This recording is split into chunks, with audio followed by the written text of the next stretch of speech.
UHD quality video streaming, internet like a boss. SLT Mobitel Fiber. UHD quality video streaming, internet like a boss. SLT Mobitel Fiber. රින් වෙළඳපොලේ අඩුම මිලකට රුපියල් 199යි.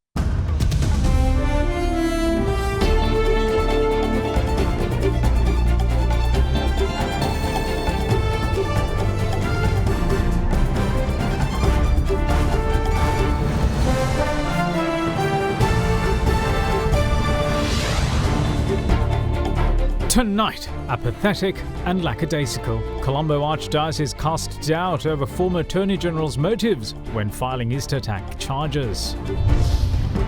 Who would have thought? Sri Lanka's government is the only one in the world having to beg people to be vaccinated, says the Health Minister.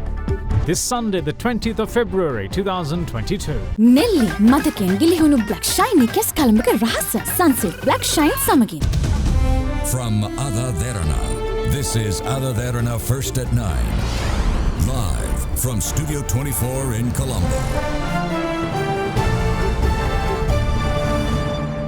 Good evening. Welcome to First at 9. I'm Dhammaket Nayak. Colombo Archdiocesan Director of Social Communications, Reverend Father Jude Krishantha Fernando, today called on the government to file a watertight case against former President Maithripala Sirisena and the former Director of State Intelligence Service Nilantha Jayawardena for failing to prevent the Easter Sunday terror attacks. Speaking to media, he cast doubt over the former Attorney General's motive behind bringing charges against the former Defence Secretary and the former IGP, with both being acquitted on Friday, even without their defence being called. In this backdrop, the Catholic National Committee for Justice to Easter Sunday attack victims warns that the manner in which the said cases were handled raises the likelihood of other officers accused in the PCOI report too walking free. The Catholic National Committee for Justice to Easter Sunday attack victims released a media communique today. It says that they are despondent and are having serious doubts as to whether any of the expectations of the Catholic community would ever be met when taking into consideration the manner in which the investigations are taking place into the attacks. It also says that the approach demonstrated towards the implementation of the recommendations made in the final report of the Presidential Commission of Inquiry appointed to probe the attacks is pathetic and lackadaisical. The communique notes that, quote, despite the said Commission of Inquiry very firmly and clearly recommending to consider instituting criminal proceedings against the former President Maithripala Sirisena and the former Director of State Intelligence Service, DIG Nilantha Jayawardena, for criminal intelligence, no steps have been taken whatsoever to consider the same, unquote. It goes on to say that despite an Indian intelligence agency providing the intelligence on 4 occasions in the lead up to the attacks, warning of a pending attack to the former SIS director, no steps were taken by security divisions to strengthen security at any church or tourist hotel. Further, quote, we were dismayed to observe that the said DIG Nilantha Jayawardena had been made a crown witness by the state in the prosecution conducted by them in the Colombo Permanent High Court trial at bar case carried out against Hemasiri Fernando and Pujit Jayasundara, unquote. With that being the case, the Catholic National Committee for Justice to Easter Sunday attack victims expresses serious concern that there would now arise a high likelihood that all such officers against whom criminal proceedings are recommended in the final report of the PCOI which probe the attacks may not be properly carried out. Therefore, it says, quote, we urgently appeal in all due fairness and in the interest of upholding justice in the country that the aforesaid Commission of Inquiry which probed into the Easter Sunday attacks be made available to us with immediate effect, unquote. හිටපු නීතිපති දප්පුල මහත්මයා පිළිබඳව අපට බැරෑරුම් සැකයක් මතුවෙනවා.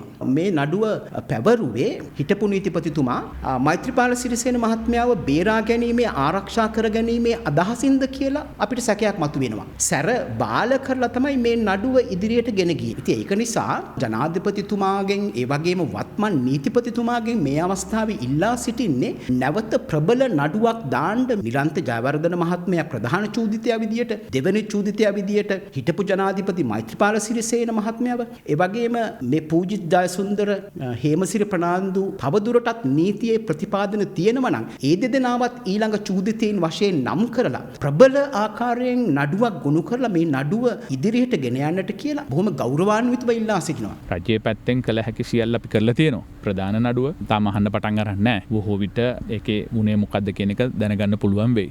එතුමා කියනවා ඔබතුමන්ලාගේ රජය සාක්ෂි සංගවනවා. ඒක කිසිම පදනමක් නැහැ. ජාතික ආරක්ෂාවට තර්ජනයක් විය හැකි කියලා හිතන ලේඛන කීපයක් නීතිපතිතුමා හා ජනාධිපතිතුමා අතර තියෙනවා. ඒක ජනාධිපතිතුමා තීරණය කරයි ඒකත් එළියට දාන්න ඕනද කියලා. කොමිෂන් එකෙන්ම කියලා තියෙනවා ඒ පිළිබඳව සලකා බලන්නයි කියලා ඉදිරිපත් කරන්න ඉස්සෙල්ලා. මුත් ඒකේ මොනවාක්වත් මේ සාක්ෂි සඳහන්වත් අධිකාරියෝ මේව කරන්නවත් කියලා හංගවන්න දෙයක් නැහැ ඒකේ. Now, Indian professionals operating businesses in Sri Lanka have a positive outlook about the ease of doing business in the country and call on more of their countrymen to invest in the island. Those views were expressed during a recent webinar, during which an Indian expert on politics noted that Sri Lanka will fare better than Pakistan when attempting to come out of the financial difficulties both countries are faced with. Now, the reason for that is the island's inherent internal strength. Both countries are almost in a situation of debt trap, almost debt trap, because both are borrowing huge amounts of money, not so much to invest in welfare and infrastructure, not so much to invest in productive and employment generating economic activities, but rather to pay up the old debts. So you are taking a new loan to repay an old loan, and this cycle has created a crisis situation. As Asukpai said, the GDP to debt ratio for both these countries has exceeded the level of comfort. It's not percentage. Fundamentally, Japan has 200% plus GDP to debt ratio. Problem with Pakistan and Sri Lanka is not so much the percentage of GDP to debt ratio, but rather the size of the economy and the capacity of the economy to meet the increasing debt that both these countries are incurring at this juncture. And it is possible that if they do not engage in radical macroeconomic transformation, if there is no major policy shift that they undertake in the coming years, this cycle of taking new debts to repay old debts would probably plunge both the countries and their economies in a situation of no return. We do hope that it doesn't happen. Pakistan is a more severe case than Sri Lanka. Sri Lanka is also a severe case, but more likely to overcome because of its inherent internal strengths. In the meantime, an Indian national doing business in Sri Lanka had this to say about business opportunities and the ease of doing business in the island. As in people of the industry, we have to invest more. We have to find ways of taking advantage of this adverse situation where at the moment they're giving a lot of shops welcoming people who are willing to invest and set up industry here. So this is a good opportunity, if I may say so. If people are interested, they must explore. The government of India is also, the High Commission here is encouraging Indians to come and invest. Doing business, it's not as complicated as one would imagine not being here. For foreign investments, there is BOI, a Board of Investment. I think that's a pretty well empowered organization. It's like a one-stop shop for any investment that comes into Sri Lanka. I think the BOI is quite a facilitative organization. It's more of a single window kind of body. And also the High Commission is very, very proactive. The last 8-9 years, I've observed that the High Commission also proactively promotes, if you're coming and if you get stuck, even they come in. So ease of doing business, medium. Not too bad, not too easy, but FDI is welcome at this moment. If you set up something that is of, say, pharmaceutical industry, at the moment there's a lot of encouragement for pharmaceuticals.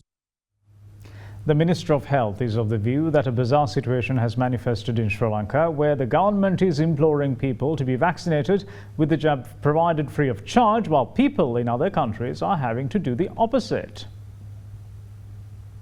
By now, it is very well established that the Omicron COVID variant causes milder symptoms in patients compared to Delta. Fully immunized patients who have had the booster dose stand a higher chance of being asymptomatic after contracting Omicron.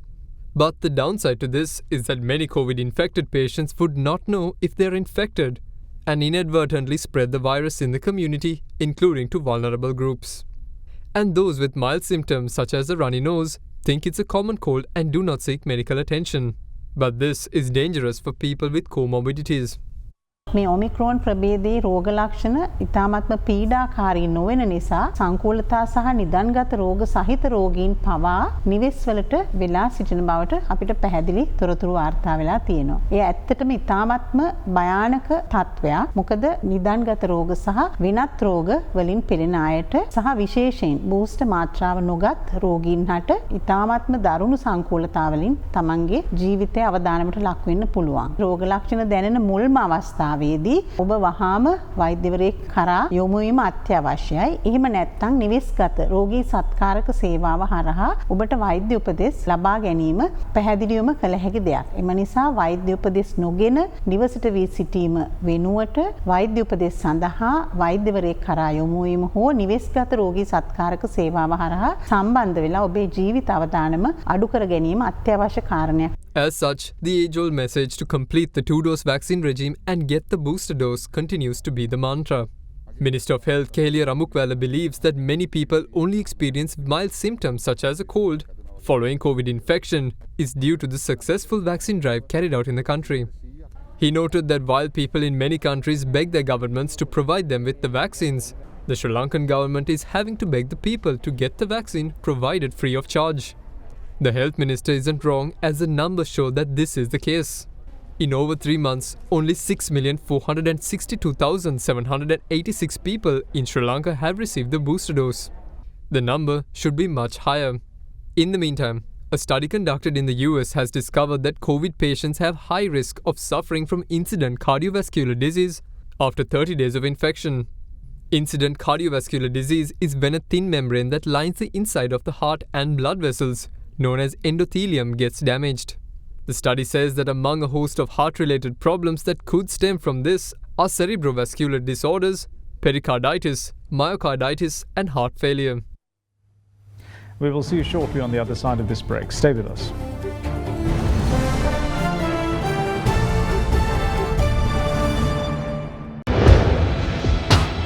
Big 3.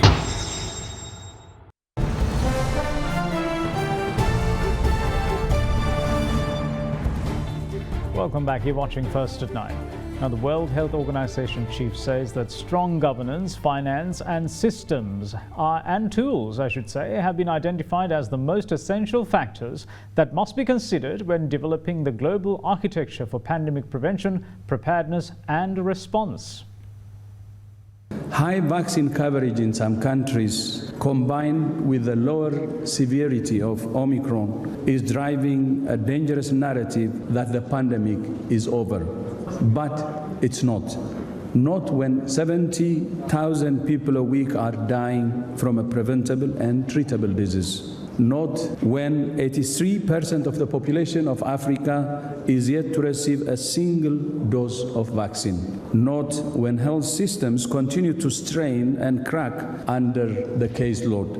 Not when we have a highly transmissible virus circulating almost unchecked, with too little surveillance to track its evolution. In fact, conditions are ideal for more transmissible, more dangerous variants to emerge. But we can end the pandemic as a global health emergency this year. We have the tools, we have the know-how. In particular, we're calling on all countries to fill the urgent financing gap of $16 billion for the ACT Accelerator to make vaccines, tests, treatments, and PPE available everywhere. Compared with the costs of another year of economic turmoil, $16 billion is frankly peanuts, and some finance ministers called it a rounding error to the money they're losing due to the pandemic. Ending this pandemic must remain our focus. At the same time, we must learn the lessons it's teaching us. The WHO chief went on to say that after evaluating many reviews submitted regarding the global response to the pandemic, he has identified 3 core areas that must be considered when strengthening the global architecture for pandemic prevention, preparedness and response. In brief, I see 3 key pillars of that architecture. First, we need stronger governance. Instead of the confusion and incoherence that has fueled this pandemic, we need cooperation and collaboration in the face of common threats. that can address the trust deficit that we have seen. Second, we need stronger systems and tools to prevent, detect, and respond rapidly to epidemics and pandemics. Already, WHO has taken steps to build some of these systems and tools, including the WHO Hub for Pandemic and Epidemic Intelligence in Berlin. And third, we need stronger financing. It's obvious that nationally and globally, we need substantial resources for strengthening global health security. Our analysis estimates the needs at $31 billion per year. We estimate that about $20 billion could come from existing and projected domestic and international resources, leaving a gap of $10 billion per year. To close the gap for the most essential functions, such as surveillance, research, and market shaping for countermeasures, we support the idea of a new dedicated financing facility anchored in and directed by WHO's constitutional mandate, inclusive governance, and technical expertise. Cultural Saubagya, an exhibition to showcase the cultural identity of Sri Lanka, was held last evening in Colombo. The event was attended by both President Gotabaya Rajapaksa and Prime Minister Mahinda Rajapaksa. The cultural show and exhibition Cultural Saubagya was worked off yesterday at the Mahinda Rajapaksa Nelumpokuna Theatre. It was organised in a bid to safeguard Sri Lanka's pride and cultural identity, promotion of the island's key locations, and handover of cultural heritage to the future generations.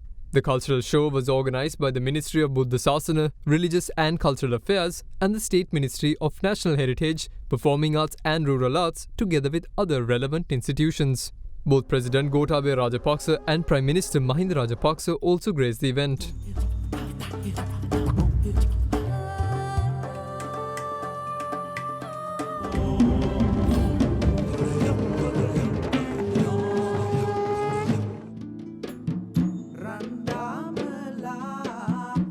In the meantime, the conferring of the honorary title of Vimalakirti Shri Vijitha on the chief incumbent of the Denipitiya Shri Ganga Tilaka Temple, Venerable Madhavate Sorata Thera, along with the bestowment of the position of Deputy Chief Prelate of the Southern Province, was worked off yesterday. The honorary title was conferred by the Kotte Shri Kalyani Samagri Dharma Maha Sangha Sabha. The relevant ceremony was conducted under the patronage of Prime Minister Mahinda Rajapaksa at the Kotte Temple. The epistle pertaining to the bestowment of the position of Deputy Chief Prelate of the Southern Province was presented by the chief incumbent of the Kotte Shri Kalyani Samagri Dhamma Maha Sangha Sabha, Agga Mahapandita Most Venerable Ittepane Dharma Lankara Thera.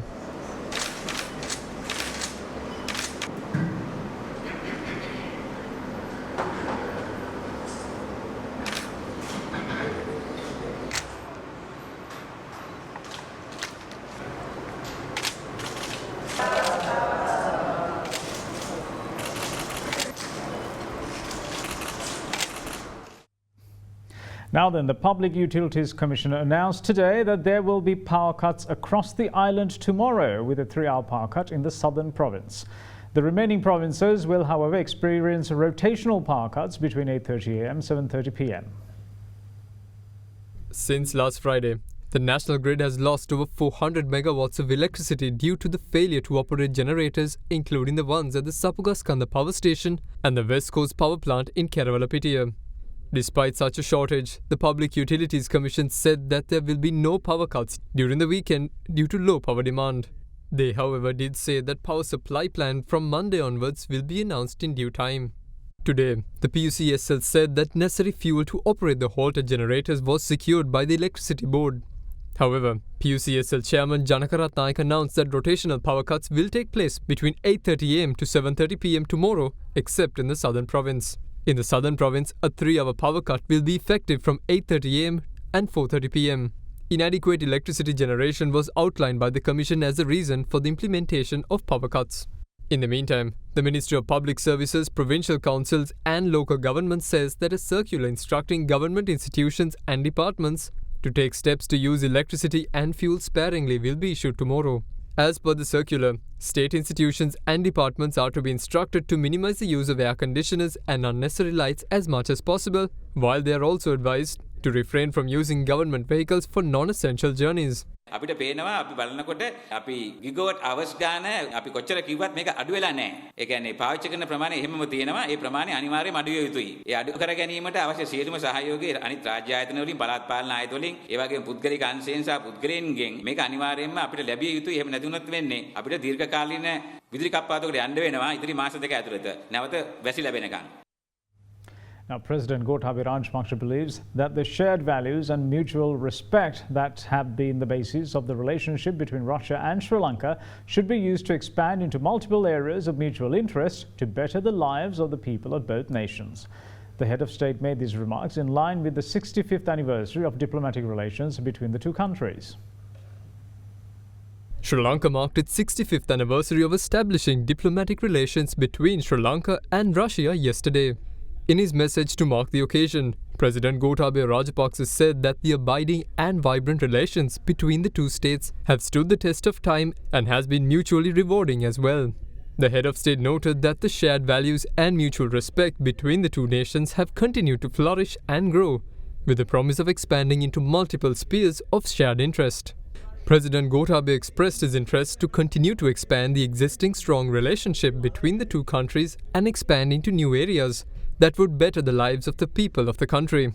Meanwhile, also marking the occasion, Russian Foreign Minister Sergei Lavrov said that both Russia and Sri Lanka have maintained political dialogue and mutual respect for a little over half a century and continue to maintain good relationship.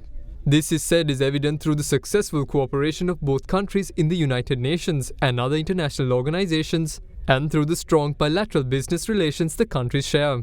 The Russian Foreign Minister said that he is confident that the further consistent development of the Russian-Sri Lankan relationship means that the interest of the people of both countries will be met, while also securing peace and stability of Asia.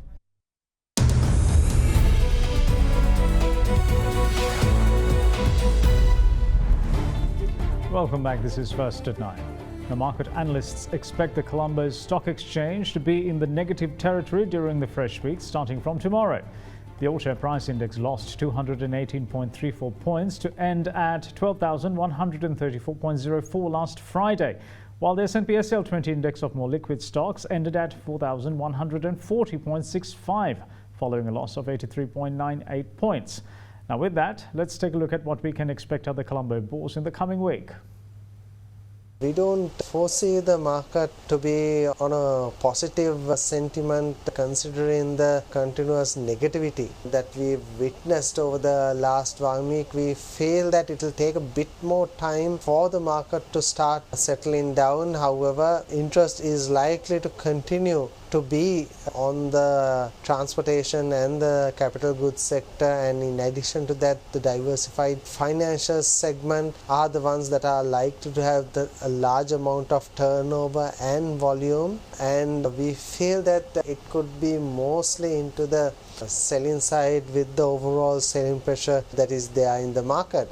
However, we feel that there could be some sort of consolidation around the 11,800 to 12,000 mark, as we've last time also a week ago saw some sort of settlement around that area. So at the moment, the bargain hunters seem to be on the sidelines, but we feel that there could be some buying interest, especially coming in around the 12,000 mark, which is now very much in sight at the moment.